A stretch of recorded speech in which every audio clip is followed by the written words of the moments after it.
देखिए यहाँ पर हम आपको दिखा रहे हैं थाना प्रभारी अरविंद कुमार को भी इस मामले में सस्पेंड कर दिया जाता है। ये बिसरख थाना प्रभारी हैं, ये हम आपको यहाँ पर दिखा रहे हैं। बिसरख थाना प्रभारी पहले थे, अब उनको हटा दिया गया है। किस तरह से इनको उस लुटेरे एसआई को बचाना महंगा पड़ा है, ये हम आपको दिखा रहे हैं कि पुलिस पर वो एक्शन किया गया। मतलब ये प्रभारी थे पहले, फिर उसके बाद इनको हटा दिया गया है। तो ये एक के बाद एक जो एक्शंस हुए हैं उनकी तस्वीरें भी हम आपको यहाँ पर दिखा रहे हैं और साथ ही साथ ये भी बता रहे हैं कि क्या एक्शन उन पर लिया गया है। और आइए अब आपको और यहाँ पर जानकारी हम देते हैं कि दरअसल किस तरह से ये जो पूरा मामला है वो 2 अगस्त की रात को पेश आता है। वो किस तरह से 2 अगस्त की रात को पेश आता है, पहले हम सबसे पहले यहाँ पर हमारे जो 2 सहयोगी हैं वो हमारे साथ जुड़ गए हैं। जतिन हमारे साथ जुड़ चुके हैं, कोमल हमारे साथ जुड़ चुकी हैं। मैं सबसे पहले जतिन का यहाँ पर रुख करूंगी। जतिन, ये हम देख रहे हैं कि किस तरह से एक के बाद एक जो एक्शन है वो यहाँ लिए गए हैं। मतलब योगी जी ने जो कसम खाई है कि छोड़ूंगा नहीं, फिर वो चाहे अपराधी हो, माफिया हो या फिर खाकीधारी ही क्यों ना हो। बिल्कुल सही कहा आपने, अपराध जिसने भी किया है उसके खिलाफ कार्रवाई जो है वो की जा रही है और योगी राज में ऐसी तस्वीर हम लगातार देख रहे हैं। लेकिन नोएडा की ये तस्वीर इस लिहाज से भी हैरान कर देने वाली है कि सुरक्षाकर्मी, पुलिसकर्मी जो कि आम जनता की सुरक्षा के लिए हैं, वो किस तरीके से उगाही कर रहे हैं। और एक सब इंस्पेक्टर रैंक का ऑफिसर जो कि वर्दी में मौजूद था, रात को एक ड्राइवर को रोक लेता है और वो तब रोकता है जब उसके साथ एक महिला पैसेंजर भी थी। आप देखेंगे कि जो FIR दर्ज की थी इनिशियल, उसमें उस महिला के साथ बदसलूकी का जो जिक्र है वो नहीं किया गया था। और यही कारण है कि जो तमाम DCP रैंक के ऑफिसर्स हैं उन पर भी कार्रवाई की गई। हालांकि प्रशासन द्वारा यह बोला गया कि उन्होंने उच्च अधिकारियों तक इस मामले में जानकारी नहीं दी, क्योंकि वाकया जिस तरीके से आप भी बता रही हैं कि 2 तारीख का था, 3 तारीख को सुबह पुलिस को शिकायत की गई। कैसे SHO जो थे बिसरख के, वो इस पूरे मामले को गुमराह करने की कोशिश कर रहे थे। DCP रैंक तक के अधिकारी को इस मामले में जानकारी दी। कमिश्नर लक्ष्मी सिंह ने निर्देश दिया, एक ACP रैंक को इस पूरी इंक्वायरी का जिम्मा दिया। तब जाके पता लगा कि सिर्फ एक बिसरख ही नहीं बल्कि गौर सिटी 2 के जो पुलिसकर्मी हैं वो भी इसमें शामिल थे और कहीं ना कहीं इस पूरे मामले को लीपापोती करके कॉम्प्रोमाइज कराने की कोशिश थी। पैसा तक देने की बात उस टैक्सी ड्राइवर को कर दी गई थी। तो इसको देखते हुए कार्रवाई बिल्कुल की गई है और एक सख्त मैसेज देने की कोशिश कि आप अगर किसी के साथ भी भद्रता करेंगे, उनके साथ उगाही जैसी चीजों को अंजाम देंगे तो पुलिस वाला क्यों ना हो, उसके खिलाफ भी कार्रवाई की जाएगी। बिल्कुल, ये साफ संदेश यहाँ पर दे दिया गया है। जतिन, आप बने रहिए। कोमल, मैं आपका भी रुख करूंगी, लेकिन सबसे पहले यहाँ पर बता देती हूँ कि क्यों हम ये बात कर रहे हैं और क्या है ये पूरा मामला। वर्दी वाला गुंडा क्या हुआ था नोएडा में रहने वाले जो लोग हैं उनके लिए जानना जरूरी है। ये 2 अगस्त 2024 की रात का ये पूरा मामला है। आरोपी ट्रेनी SI अमित मिश्रा ने शराब पी हुई थी। आरोपी SI अमित मिश्रा के साथ उसके 2 और साथी भी थे। आरोपी आशीष जो फरार चल रहा है, आरोपी अभिनव जो फरार चल रहा है, ये दोनों साथी उसके साथ थे और इन दोनों ने भी शराब पी हुई थी। शराब के नशे में कैब ड्राइवर से 7,000 रुपए भी लूटे गए। पीड़ित कैब ड्राइवर से आरोपी SI ने उसे डराया धमकाया।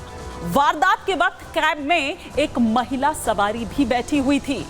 आरोपी SI अमित मिश्रा और उसके साथियों पर यह गंभीर आरोप लगे हैं। गंभीर आरोप क्या कि कैब में सवार महिला को जबरन अपनी गाड़ी में बैठाया गया। आरोपी SI अमित मिश्रा ने कैब में सवार महिला को कॉल गर्ल कहा। आरोपी SI अमित मिश्रा ने कैब में सवार महिला से बदसलूकी की। पीड़ित कैब ड्राइवर ने मामले की शिकायत की।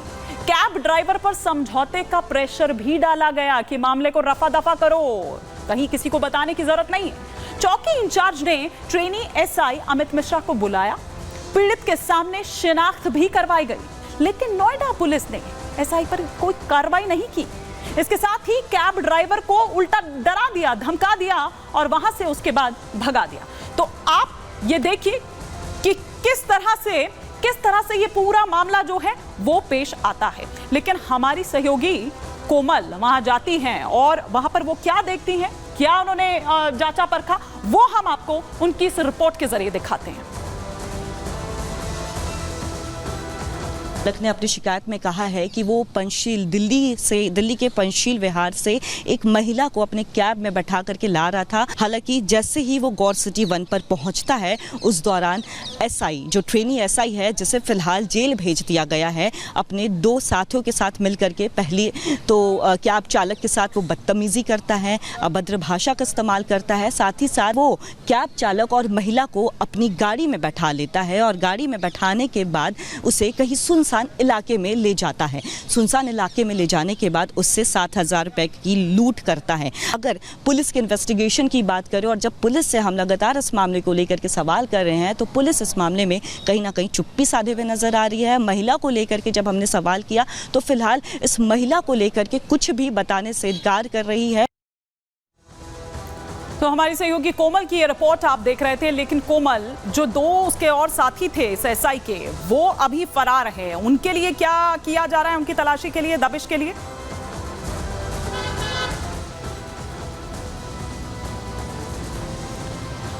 बिल्कुल हिमानी, देखिए इनके 2 साथी तो अभी भी फरार है, लेकिन इस पूरे मामले की बात करें तो शुरुआत में देखिए किस तरह से मामले को दबाने की कोशिश की जाती है, लेकिन जैसे ये मामला उच्च अधिकारियों के प्रकाश में आता है फिर इस मामले में संज्ञान लिया जाता है और उच्च अधिकारी जब इस मामले में हस्तक्षेप करते हैं तो जितने भी जो छोटे अधिकारी थे उनका तबादला हो जाता है। डीसीपी सेंट्रल की बात करें तो उसे हटा दिया जाता है। ऐसे में देखिए ये मामला जो है काफ़ी ज़्यादा पेचीदा होता चला जा रहा है। दिन पर दिन मामला जो है तूल पकड़ता चला जा रहा है कि आखिर वर्दीधारी था, वर्दी में एक पुलिस संचालक होता है और उसके बाद वो इस तरह की हरकत करता है, अभद्र भाषा का इस्तेमाल करता है। साथ ही साथ सिर्फ महिला और कैब ड्राइवर दोनों को एक सुनसान इलाके में ज़बरदस्ती अपनी गाड़ी में बैठा करके लेके जाता है। लेकिन जो थाने के लोग होते हैं शुरुआती जांच में वो इस मामले को दबाने की कोशिश करते हैं। लगातार कैब ड्राइवर पे भी ये प्रेशर बनाते हैं कि वो मामले को वापस ले ले। जब कैब ड्राइवर से भी हमने बात की तो कैब ड्राइवर ने भी हमें साफ तौर पर बताया कि उसने काफ़ी हिम्मत जुटा करके वो पुलिस स्टेशन गया जहां पे उसने ये पूरा मामला जो है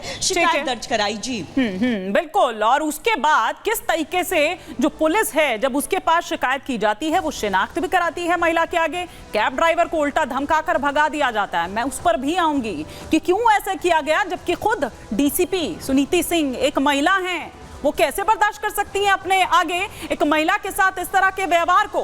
मैं लौटूंगी कोमल आपके पास, जतिन आपके पास भी लौटूंगी, लेकिन हम दिखा रहे हैं कि नोएडा का ये जो पूरा लूटकांड, ये पूरा जो मामला है, इसमें फरार आरोपी आशीष ने आखिर क्या कुछ बोला है। इस मामले में फरार है आरोपी आशीष, जिसने जारी किया है एक वीडियो। आरोपी एसआई अमित मिश्रा की गुंडाई की पोल खोल रहा है ये वीडियो। ये वही वीडियो है जिसका थोड़ी देर पहले मैं जिक्र कर रही थी कि जिसमें उसने तमाम वो बातों का जिक्र किया है। कई और पोल खोलते हुए नजर आता है ये वीडियो। आशीष ने बताई नोएडा पुलिस की सच्चाई। वारदात के वक्त एसआई अमित मिश्रा ने क्या कहा था। कैब में जो सवारी मौजूद है उसे अपनी गाड़ी में बैठाओ, ये ऑर्डर दिया गया एसआई अमित मिश्रा द्वारा। और एसआई अमित मिश्रा को बचाने के लिए मुझ पर आरोप लगा दिए, यानी कि ये आशीष कह रहा है जो फरार अभी चल रहा है उसके लिए दबिश दी जा रही है। कैब ड्राइवर से लूटपाट में कोई लेना देना उसका नहीं है, ये कौन कह रहा है? आरोपी आशीष, फरार आरोपी आशीष। अब नोएडा पुलिस मेरे घर पर दबिश दे रही है, ये फरार आरोपी आशीष बोल रहा है। लेकिन हम आपको बता दें कि ये वो 2 नाम हैं, आशीष जो फरार है, साथ ही साथ जो अभिनव फरार है। ये दोनों वही साथी हैं जिस वक्त ये कांड हुआ था, जिस वक्त ये वारदात हुई थी, उस वक्त ये आरोपी एसआई अमित मिश्रा के साथ ही मौजूद थे। लेकिन एसआई क्या कह रहे हैं ये भी सुनिए। और मेरा कार रेंटल का बिजनेस है 14th एवेन्यू गौर सिटी में और मैं परथला में रहता हूँ। अमित मिश्रा जी हैं जो कि मेरी गाड़ी यूज करते थे अपने कामों के लिए, दबिश के लिए, या उनको जो भी रिक्वायरमेंट होती होगी मुझे नहीं पता, वो मुझसे गाड़ी लेते थे और उनको ड्राइविंग नहीं आती है, तो जिसके कारण वो गाड़ी मैं ड्राइव करता था। ठीक है, मुझे उसका कोई पैसा और कोई रेंट भी नहीं मिलता था। वो बोलते थे कि हाँ कभी कुछ दे देंगे, तो कभी कभी थोड़ा बहुत वो दे दिया करते थे फ्यूल वगैरह, लेकिन अभी तक मुझे उसकी कोई पेमेंट वगैरह नहीं मिली है। अभी 1 तारीख और 2 तारीख की रात के बीच में 1 तारीख की रात और 2 तारीख की सुबह के बीच में क्या हुआ कि उन्होंने किसी को पकड़ा ड्राइवर को, और उस ड्राइवर ने उनसे उनके ऊपर पैसे लेने के आरोप लगा दिए कि उन्होंने उनसे पैसे ले लिए।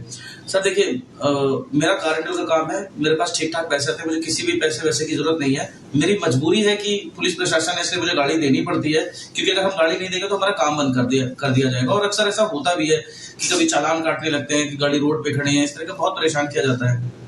ठीक है, तो अब उस चीज से बचने के लिए क्या हो रहा है कि वो सारी की सारी चीजें हमारे ऊपर थोप रहे हैं, जबकि पैसे उन्होंने दिए, मुझे इस चीज की कोई जानकारी नहीं है। मेरा सिर्फ इतना काम था अमित जी को गाड़ी से 7th एवेन्यू तक लाना, और मैंने वही काम किया। उसके बाद उन्होंने बोला जो पैसेंजर थे कि इनको गाड़ी में बैठा लो, तो मैंने वही काम किया, उनको गाड़ी में बैठाया। फिर उन्होंने ड्राइवर से क्या बात करी, उनकी क्या पूछताछ हुई, मुझे कोई जानकारी नहीं है।